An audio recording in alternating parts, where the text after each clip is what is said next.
Porque a esperança não é a última que morre, é a primeira que renasce.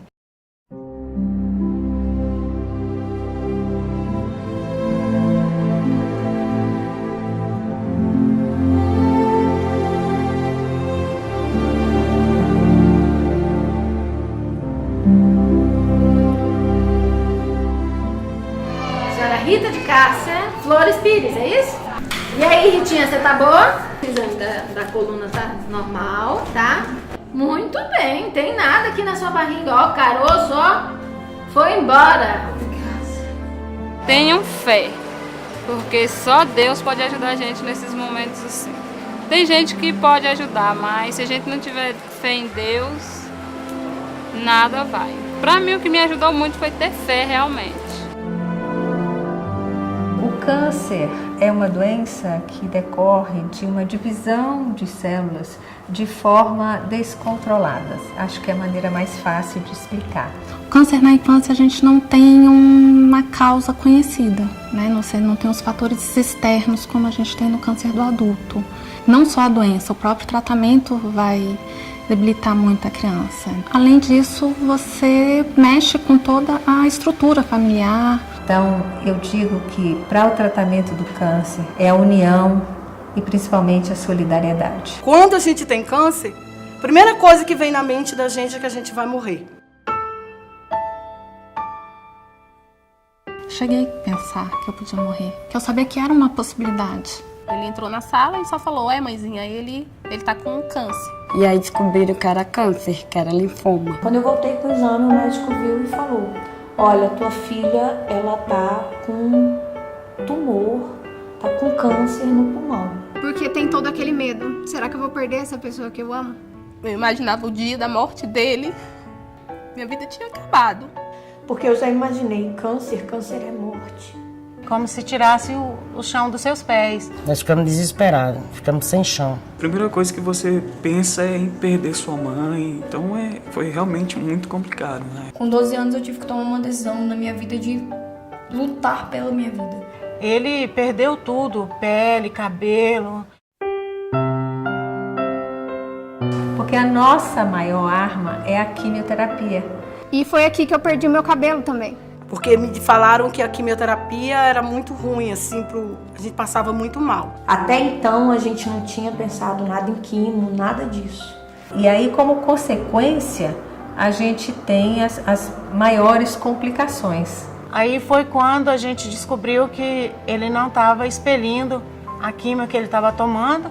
Teve uma hora que eu pensei assim, meu Deus, o que é que eu tô fazendo aqui? Será que eu vou conseguir sair daqui? A quimioterapia, às vezes, tem alguns efeitos colaterais que também deixam a criança bem debilitada. Tomou a primeira químio e foi pra casa. Quando eu olhei pra ele, ele tava todo inchado, orelha, nariz, tudo muito inchado, o olho. Ele deu alergia do antialérgico. Porque eu não fiz só a quimioterapia, eu fiz a radioterapia também. Porque você tá bem na fase em que a tua autoimagem é o que mais importa. E mexe na tua autoimagem, modifica ela sem você deixar. Eu fiz 6 sessões, quando foi na segunda, aí eu falei, não vou aguentar. Eu não tinha mais estrutura e nem reação nenhuma. Porque na quimio ela parou de comer, ela não tomava nem água.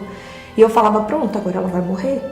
Porque todo mundo já tava sofrendo. Meu pai, ele fingia que tava tudo bem, mas por dentro, você olhava no olho dele, assim, você olhava que ele tava arrasado, que ele tava tipo assim, eu não sei o que eu faço. Tanto que um dia, ela, no banheiro, cortando o cabelo, começou a cair, aí eu cheguei nela e falei, mãe, eu não tô triste, porque a senhora não está triste. Só que por dentro ela estava, mas pra gente ela mostrava força.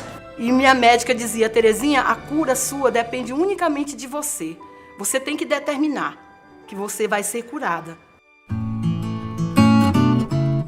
O apoio da família também é muito importante. Eu pensava que eu ia perder ela, né? Eu vivi, né, pra ela, né, que eu vi que ela tava lutando e eu não podia desistir da minha vida. Quando eu recebi alta, eu falei pra você que eu tinha lutado pela vida por causa da senhora. Porque você não põe condição, você apenas ama, você simplesmente me amou de uma forma que eu não me amava, que por isso que eu pedi pra eu morrer. Mas o maior apoio mesmo que eu tive foi familiar. Então meus pais, os meus familiares tiveram um apoio imprescindível nisso daí, porque dentro das limitações que uma criança em tratamento tem, eles conseguiram me deixar ter uma infância normal. Naquela época meus pais brigavam muito, então quando eu adoeci, pararam as brigas, meu pai parou de beber.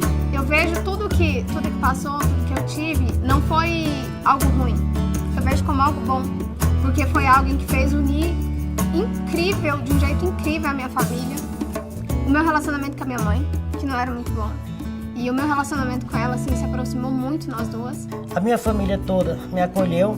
A gente se juntou todo mundo e para um dar força pro outro. E foi esses 2 anos, foi o que deu sustentação pra gente seguir em frente. Minha mãe e minha irmã foi a pessoa mais importante da minha vida, porque pai eu não tenho e ela foi a única que me apoiou. Então isso para mim é uma base muito grande, a família em primeiro lugar.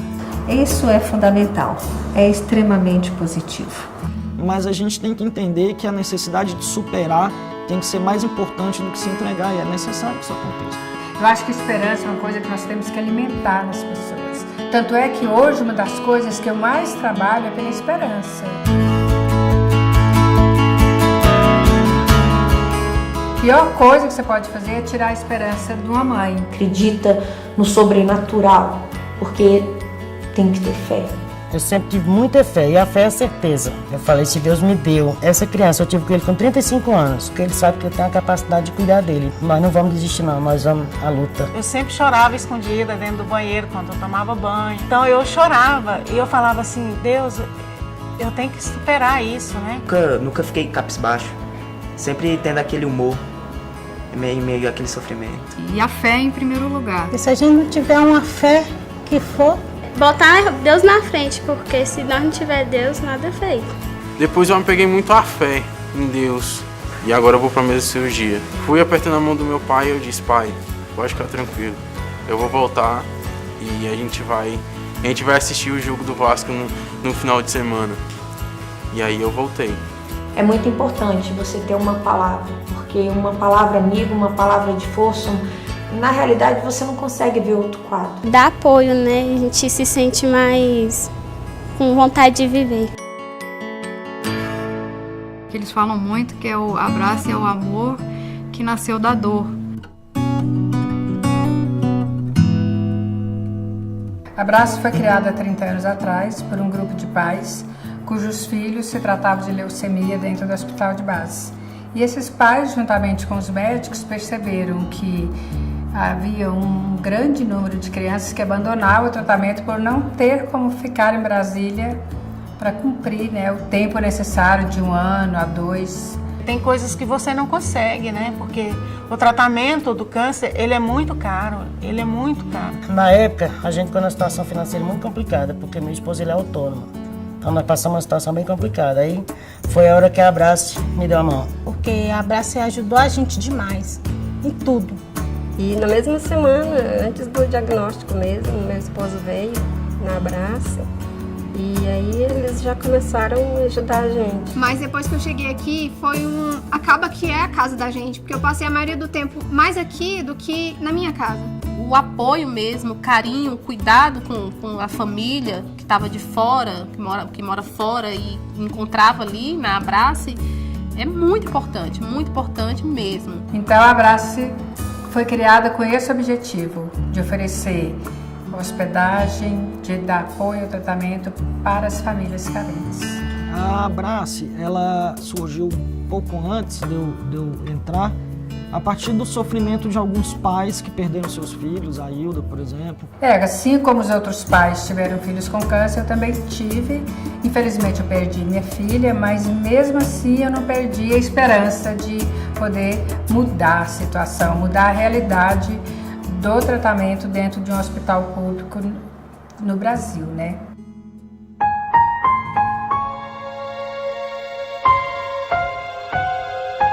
Lembro que minha mãe várias vezes comenta essa passagem, que ela estava desesperada comigo no colo, nos corredores do hospital de base, meio que sem saber para onde ir. E aí entrou numa salinha e viu uma médica, jovem ainda, ela era recém-formada, e aí sentou para conversar com ela e era justamente essa pessoa, era a doutora Isis. A gente começou que 30 anos atrás, onde praticamente a maioria das crianças faleciam daquela doença. Que foi quem apresentou, falou, não, a gente tem uma equipe de hematologia. Eu fiquei inconformada e eu tinha como convicção de que eu tinha que trazer para Brasília, eu tinha que trazer para este serviço público onde eu estava as melhores tratamentos que estavam saindo no mundo. Porque quando eu perdi uma criança, mas eu tinha convicção de que eu tinha aplicado todos os conhecimentos existentes da melhor forma possível, a missão estava cumprida. Naquele momento, faltou uma instituição como a Abraço do meu lado. A Abraço já existia, mas ela era muito pequena. E ela tinha como missão ajudar famílias de crianças carentes. Nessa hora, todos precisam de ajuda. A família toda adoece junto com esse paciente e todos precisam de ser socorridos emocionalmente, de apoio, de abraço, ajudar com uma infraestrutura que for necessária. Nós temos que fazer. E a gente faz. E chegamos onde estamos hoje com uma instituição que atende uma quantidade enorme de crianças com câncer em Brasília, crianças de outros estados, inclusive, com uma casa de apoio com uma estrutura excelente e que, inclusive, permitiu a construção e possibilitou e tornou possível a construção de um hospital da criança aqui em Brasília.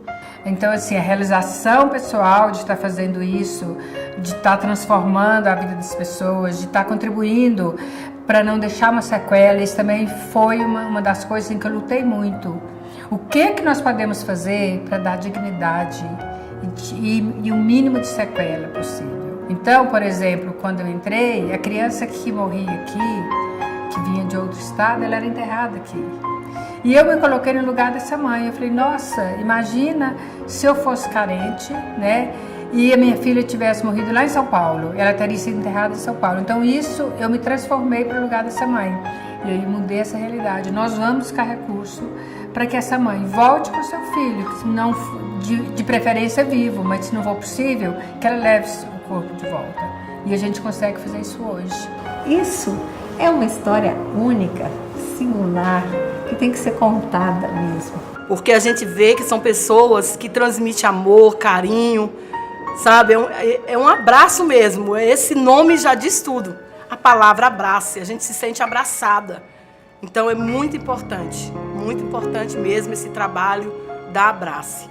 No dia 11 de janeiro de 2011, estava marcado para ele fazer a última punção lombar. Foi, acho que o dia mais feliz da minha vida. Eu saí de lá, ele fez a punção lombar, tomou a última quimio dele e eu sorria 24 horas. Não passava outra coisa na minha cabeça a não ser agradecer a Deus cada segundo por ter acabado, pra gente ter vencido e meu filho tá vivo. Dia 1º de janeiro de 2014, ela fala que é o 2º aniversário dela. Foi o dia que a enfermeira entrou no quarto e falou pra gente que a medula pegou, sabe? Ela falava assim, a medula pegou e gritava no quarto, escreveu assim na janela do quarto. Dia 26 de março de 2006, foi o dia da alta do Antônio Gabriel. Mas eu fiquei mais contente o ano passado. O ano passado fez 10 anos que o Antônio acabou com tudo, então ele foi considerado curado no ano passado. Em 2014, os médicos disseram que ele estava curado. Pela medicina, ele era considerado curado. Dia 20 de fevereiro de 2003. Então foi o dia que eu recebi a resposta que eu estava curada. Felicidade demais, né? Ver que sua mãe está curada e você vai ter sua mãe por muito tempo. E não tem nada que pague isso, não. Em março de 2006, foi um dia muito feliz. Foi o dia que a gente tinha, né, uma consulta de retorno. Aí a doutora Paula pegou, olhou pra nossa cara, falou, olha, você tá de alta. Este hospital nasceu de uma esperança.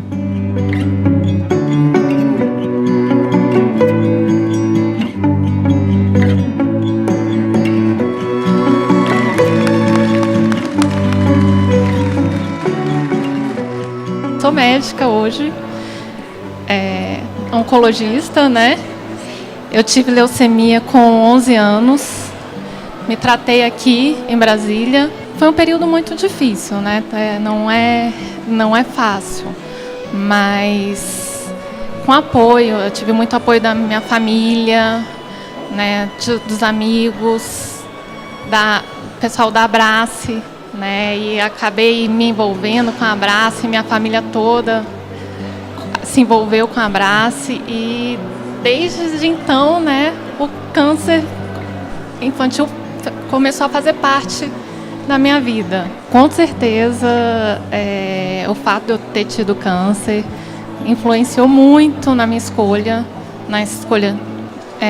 quando eu escolhi ser médica e quando eu escolhi também a oncologia. Porque acaba que você não vê só você vê que tem um monte de gente passando pela mesma coisa. Mas eu buscava pensar coisas positivas para isso.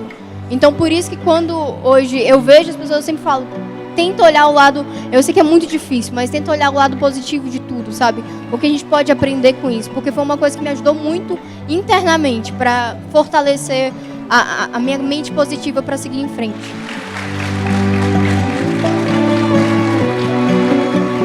Então, isso quem faz a sociedade. Abrace só é o canal, mas quem faz é a sociedade, pelo